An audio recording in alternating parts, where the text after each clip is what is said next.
How are you guys? Hope you're keeping well. We're going to have a look at this week's homework question, the higher level one. This is from the 2014 paper, question 6, and again, it's mechanics based. That's what we're trying to solidify at the moment. Now, one area anyone trying the higher level question I think we need to work on is breaking vectors down into their horizontal and vertical components. Now, I have a whole separate video on this, which I post a link to after this. But yeah, it's something you might want to go over because it comes up quite a lot in these kind of questions. And once you know how to do it, they're handy enough, but it's just at first you kind of lost. So I'm going to spend a bit of time going through that. That means this video might be a bit more lengthy, but sure, if it is, it is. You know, we have to get cracking. So let's look at the first one. Describe the difference between vectors and scalars. Most of you had a good stab at this. Vectors have both a magnitude and a direction.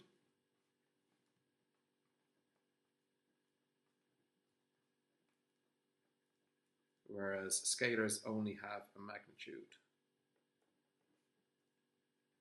They don't have a direction. So examples of vectors will be something like velocity, acceleration, force, momentum, or you could even say displacement as opposed to distance. They're all vectors. Whereas scalars, something like mass, temperature, volume, or you could say distance traveled. All of those are scalars because they have a magnitude but not a direction. Okay, so 8 points going for those, 2 each for the definitions and 2 each for the examples. Okay, the next part, describe an experiment to show the resultant of two vectors. I think this came up in last week's question. It's the one where you have your 3 Newton meters and they're all hooked up together either by tying a knot in a piece of string or just connecting them, connecting the 3 hooks together. And when they're balanced and the knot in the piece of string isn't moving, it means that there's no net acceleration. So the forces, we're going to call this A, this one B, this one C. They're all balanced. Now, many of you had a good stab at this, but kind of weren't specific enough about like just drawing a diagram or showing which ones are which. But for this, if it wasn't for any one of these forces, the other two would result in a movement of the string. So for example, if A disappeared and just wasn't there, but B's pulling in that direction, C's pulling in that direction, and overall it's going to go in that direction. But A is there, and it's balancing out this resultant force of B and C. So A is the resultant force of B and C in terms of magnitude, because it's going to be as strong as these guys broke it down in this direction, but it will be opposite in direction. So the force on Newton meter A will be equal in magnitude to the resultant of B and C, but opposite in direction. Now I'm kind of going through this video quite quickly. I'm trying to keep things brief, but when you're writing this out, like be detailed. Just you don't have to put an essay, but just bullet points. You know, A and B. The resultant would be C, equal in magnitude, opposite direction. Just try and describe what's happening. Don't just rely on a diagram, and don't just rely on a written explanation. This will save you a lot of writing and a lot of work, but you've still got to annotate and explain what's going on. Excuse me. So 9 points we're going for that. That demonstration comes up quite frequently again. And then we're on to a bit trickier, some calculation-based stuff. So a golfer pulls his trolley and bag along a level path. He applies a force of 277 newtons at an angle of 24.53 degrees to the horizontal. The weight of the trolley and bag together is 150 newtons, and the force of friction is 252 newtons. Okay, so they want us to calculate the force acting on the bag. So always do a sketch. I mean, it doesn't have to be an artistic diagram, but let's say that that's the bag and trolley. Now, the horizontal force applied by the golfer, the force applied by the golfer, 277 newtons at an angle of 24.53. So he's pulling, or she's pulling, with a force of 277 newtons, and the angle is at 24.53 degrees. What else have we got? Well, we've got the weight of the bag pulling downward. And the weight of the trolley back together is 150 newtons, and the force of friction, which is trying to slow the bag down. So in this diagram, let's say that this is the direction of movement, because that's the direction the first force is kind of pulling it in. But friction is going to work in the opposite direction with a force of 252 newtons. Okay, so this one and this one are straightforward enough. 252 newtons is trying to slow the bag down. 150 newtons pulling it down towards the earth. So we have to figure out this guy here. This is the tricky one, this force right up here. And it's a vector at an angle to the horizontal, which we can then break down into how much of this 277 newtons is horizontal and how much of it is vertical. And then we can reconcile it with these two and see what's going on. So how do we do that? Well, the short version is you multiply the magnitude of the vector. So let's call this Vx for the x component first. What you do is you multiply the magnitude of the vector, whatever happens to be, in this case 277, multiply by, for the horizontal, you multiply it by the cosine of the angle. And for the vertical, you multiply the magnitude of the vector 277 by the sine of the angle. And this will give us how much of this 277 newtons is horizontal and how much is vertical. So let's deal with the horizontal first. I'm just trying to save space by doing this all in one line, but in your answers, don't be afraid to go on to the next page or space things out. I'm just trying to keep things condensed for this video. So the force horizontal is 277 newtons multiplied by the cosine of 24.53 degrees, which is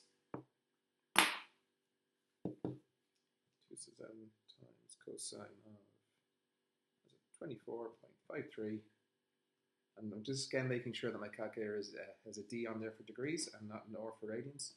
And that's 251.99 newtons. You might notice already that 251.99 is pretty close to 252. That's going to be suspicious. Let's come back to the vertical, see what's going on there.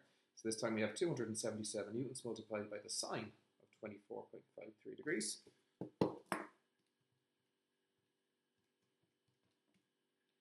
This time we've got 115 newtons, which again kind of matches with this. So what's happening here? Well, the force that this person's applying balances friction, so there's no resultant force in the horizontal direction because the 252 trying to slow it down is balanced by the 252 newtons horizontally applied. And the same thing vertically, there's a weight of 150 newtons pulling it vertically down, and the person pulling is applying a force that's equivalent to 150 newtons vertical. So the forces on this bag are balanced, which tells us either one of two things. Either the bag is not moving, but they state in the question that he's pulling it along, so it's going to be moving at a constant velocity. I think that might even be the next question. Let's see. Calculate the net force acting. Okay, so let's be a bit more explicit here. So the net force, let's deal with the horizontal, 252 newtons. And if we're going to say that this is positive direction and that's negative, we just arbitrarily just say which one's positive, which one's negative. It's not going to matter because 250 newtons minus the other 252 newtons is going to be 0 newtons. And likewise with the vertical, the 115 going down is going to be balanced by the 115 going up. So a net force of 0 newtons. Okay, and that kind of thing, I know it's quite wordy because I'm explaining it step by step, but really the core is this bit here. If you're trying to break down a vector into its horizontal and vertical components, for horizontal, it's the magnitude of the vector times the cosine of the angle, and for vertical, it's the magnitude of the vector times the sine of the angle. So we used a lot of these ones when we're talking about like an object being thrown up, and in fact, I think that's going to be the next question. The ball's going to go in an arc. So let's have a look at that now. Okay, so what does the net force tell you about the golfer's motion? They're moving at a constant speed. So because we're told that he's pulling it or she's pulling it, it's definitely moving, and it's moving at a constant speed, it's not accelerating. Okay, what do we got? Use Newton's second law of motion to derive an equation relating force, mass, and acceleration. That's the same derivation that's come up on the previous two of these questions. I don't want you to think it comes up every year. I'm probably showing a bit of a bias towards I want you practicing these kind of calculation-based ones, and they're often tied with that derivations. They often co-occur. It doesn't mean they happen every year, but it does come up quite a bit. So this is the F equals ma one, where they want us to go from Newton's second law, which is that the force is proportional to the change in momentum over time. They want us to go from there to F equals ma. So I'm going to speed up through this one a little bit because we've done it a couple of times if you watch the other videos, but let's start off by saying that we can take out the common factor on the top, m into v minus u over t, and then as v minus u over t is acceleration, that's what acceleration is, change in velocity over time, we can just sub this block in with a. So we can say that F is proportional to mass times acceleration. Now that's not the same thing as saying F equals ma. We have to figure out what is the kind of relationship, what's the constant of proportionality. So let's introduce that. So we call it a k, F is equal to k multiplied by the mass times acceleration.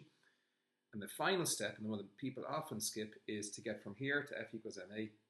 we have to say that k is equal to 1 from the definition of what a newton is. So the definition of a newton is a force of 1 newton is the force that will give a mass of 1 kilogram and acceleration of 1 meter per second squared. That's why this 1 is kind of making things a bit easier for us. That's the first part of the question. I've got the second up here. I'm just scroll down a little bit. Okay. A force of 5.3 kilonewtons is applied to a golf ball by a club. Now, I should point out very quickly that this part is kind of independent of the previous part. I don't think there's much crossover. The previous he was pulling the bag along, now he's going to play his golf shot. So let's have a look. So a force of 5.3 kilonewtons. So first, and I saw many of you guys doing this, which is good practice, we converted that 5.3 kilonewtons into newtons. So 5.3 kilonewtons is 5.3 thousand newtons. And let's just get rid of that straight away to make our life a little bit easier later on. So it's applied to a golf ball by the club. The mass of the ball is 45 grams. And again, let's get that into kilos, 0.045 kg. Excuse me. And the club, the ball and the club are in contact for 0.54 seconds, milliseconds, I beg your pardon. So the time here is 0.54 milliseconds. Again, I can understand if you were confused and you thought that was like meter seconds or something, but remember, when the two units are written beside each other with no gap, you're talking about a unit. If it was ms with a gap in between, it's meter seconds, but that's not really a thing here, is it? So it's 0.54 milliseconds, which is 0.54. Actually, we'll just hop the decimal a couple of times. Milliseconds, we have to go 1, 2, 3. I have to make sure I don't mess this up now. Quite possible. So if this is thousandths of a second, it's 0.00054 seconds. Okay, that's the time. Okay, what are they asking us to do? It's pretty important. Calculate the speed of the ball as it leaves the club. All right, well, they've kind of led us. Now, there's a few options you can do here, but I'm going to go with where they're kind of leading us here. In the derivation, we started from F, the force is proportional, but in this case, we're going to skip a step to go to equal. The mv minus mu over t. Now again, these are in your logbooks. You don't have to just pull this out of thin air, okay? It's available to you. But this is the one I think is going to be most useful here for a number of reasons. But now there's other approaches, but I'm going to go with this one. So we have the force, we have the mass of the ball, we have the time. All we need is the v and u. Well, u is easy because the ball is starting off at rest. And the v is what we're looking for. And we don't even really need to solve at this, guys. We can just look at this equation for a moment and make our lives a little bit easier here. So mu, right, the mass times 0 is just 0. So this bit's just going to go away. So really what I have in this case is the force is mv over t. Now we can just do a little bit of algebra to get v on its own. So let's bring the t across first. Force times t is equal to mass times velocity. Let's bring the mass across. Force times t, force by time divided by mass will give us our velocity. Now it's a matter of just plugging the numbers in. So we have 5,300 newtons multiplied by 0.00054 seconds. I'll leave out the units until the end. Divided by the mass, which was 0.045 kg, should give us the velocity of the ball after it's been hit. So let's give it a shot. We have 5300 multiplied by 0.00054 equals, and I'm going to divide that by 0.045. That gives me a speed, excuse me, a bigger pardon, a velocity of 63.6 meters per second. Okay, so that's the resultant velocity that it's given as the ball is hit. And in our final part, we're probably going to need this because they're going to ask us how long the ball was in the air for, something like that. Was it the maximum height reached by the ball? Okay, so this is going to be our velocity. We're going to use this in a minute. Let's just go on to our third and hopefully final page. So velocity is 63.6 meters per second. Now we've got to be a bit careful here because this ball is hit at an angle. It's not just hit vertically up. That wouldn't be any good. They're trying to get it, a distance. So it's shot at an angle of 15 degrees to the horizontal. And you might notice this is basically going to be very similar to what we did in the first part, where we need to break the vector down into vertical and horizontal components. So the vector's magnitude is 63.6 meters per second. Excuse me, so let's break that into vertical. I'll go vertical first and then horizontal. I think vertical is going to matter more here, but let's see. Vy and Vx. So Vy, the vertical, If you remember, it's the magnitude V multiplied by the sine of the angle theta. I'm doing it kind of the other way around than I showed you earlier on, so just be careful not to get tripped up. Which is 63.6 multiplied by sine of 15 degrees. Oh, we've already got the answer in our calculator from the last part, so let's save ourselves a little bit of work there. Answer times sine 15 gives us a vertical velocity of 16.46089127. Now, what I might do in a moment is I'll just keep that answer in my calculator. Let's not lose precision until we need to. We don't need to yet. So at the moment, I don't really care about the horizontal. They're not asking us how far the ball travels, so we don't even really need to find out what the horizontal velocity is. So let's just stick with vertical, and I'm going to leave them in my calculator with all the decimals that it came with. Let's think about what we need. So this is a SUVAT question. Now, what do we know? We're looking for S. The initial velocity. Now, bear in mind, we're just talking about vertical. So what's going to happen to this ball? It's going to go up in the air, go on a parabola, and then come down to Earth again. But we only care about the time it's in the air. Or sorry, the maximum height. We're looking for the height that it goes to. So we're looking for S. Now here, what I'd suggest is we'll go with the initial velocity of 16.46089127 meters per second. And let's think about what's happening in terms of gravity. Gravity's trying to pull it down. So if this is a positive vector, it's going up is going to be positive, down is going to be negative. So acceleration here is minus 9.8 meters per second squared. I'm not sure if that's given in the question, but you should know kind of by now. I suppose we've done it enough times, or it's in the logbooks as well. It should be given in there somewhere. I don't have a hard copy with me at the moment, guys. And let's see, what else do we need? The time is something we don't have. So let's think what else we need. We need to get when the ball is at the apex, at the very, very top of its arc. And at that point, its velocity vertically will be 0.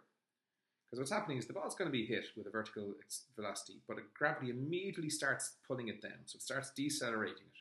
So it starts to apply an acceleration downwards. So it's going to go up, and then it's going to go down again. But right at the top, it doesn't have any vertical velocity. It's not going up nor down, like Humpty Dumpty or something. So it's just kind of there. So there's no vertical velocity. This is the information we need. So we're looking for S. We have U, V, and A. And let's think about the equations. We have V equals U plus AT. S is equal to UT plus half AT squared. And we have V squared equals U squared plus 2AS. And again, like always with these, we're looking for one of the equations that has the 3 pieces of information that we have and a fourth that we're looking for. So V equals U plus AT is no good to us here because we're looking for the displacement and it won't give it to us, so that's no good. This might be the winner. S equals UT plus half AT squared. Well, S is what we're looking for. We have U, we have T. I'd say this is the way to go. Would this do the job as well? Yeah, we could use V squared equals U squared plus 2AS. Yeah, we could absolutely use that one as well. And in fact, I beg your pardon, guys, again, I'm tired of making mistakes. We couldn't use this one, at least not in one step, because we don't know what T is. So this will be no good to us, will it? This is our winner right here.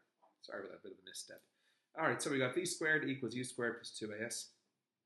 We want to rearrange this to be in terms of S before we do any substitution. So let's bring the U squared across.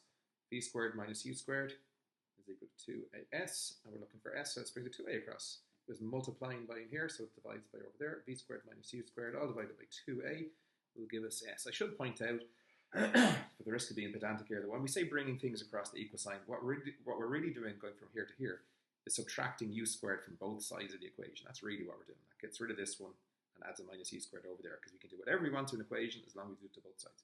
Similarly, to get rid of the 2A on this side, I'm just dividing both sides by 2A. Cancels off here, and we divide it in there. A bit pedantic, but that's really what's going on behind the scenes. Now look, if you're more comfortable thinking about bringing things across the equal sign, you do you. It's a bit late in the game to be changing horses there. So what do we got? V squared minus U squared, all divided by 2A is equal to S. Well, V squared is 0, which is nice, so that's going to be 0. So let's get minus U squared. Now, I left this in our calculator before, so I'm just going to square it. And I'm going to divide that by 2A. Now, if you think about it, 2A is 2 by minus 9.8. So this is going to be a minus number, which cancels out the minus here, okay? So I'm just going to divide it by, I'll put it in brackets, 2 multiplied by 9.8, so 17.6. No, it's 19.6, isn't it? Yeah, whatever. All right, we're going to trust our calculator rather than tired and vulnerable brains here. So 2 times a divided by our velocity squared gives us a time of 13.82 seconds. Oh, I beg your pardon, a displacement of 13.82 seconds, because that's what we're looking for. I'm sorry, guys, again, that's mistake number 2 in a very short space of time. 13.82 meters. Jesus, there's the hat trick. They say it comes in threes. That's the maximum height that the ball reached. Now, if we were looking for the time of flight, we'd have to, after figuring out we double it. This is just the height, the maximum height the ball reached, and that is the end of the question. You might notice that one had us doing the resolving a vector twice. First with the force that the person applies to the golf bag, and secondly with the velocity that the ball was subjected to. Alright guys, hope that was helpful. Remember, check these videos out before trying the next question and go over the notes before doing them, and finally try every part of the question. Don't leave any blank, alright? Alright, let me know if there's any issues with that, and take care. See you soon.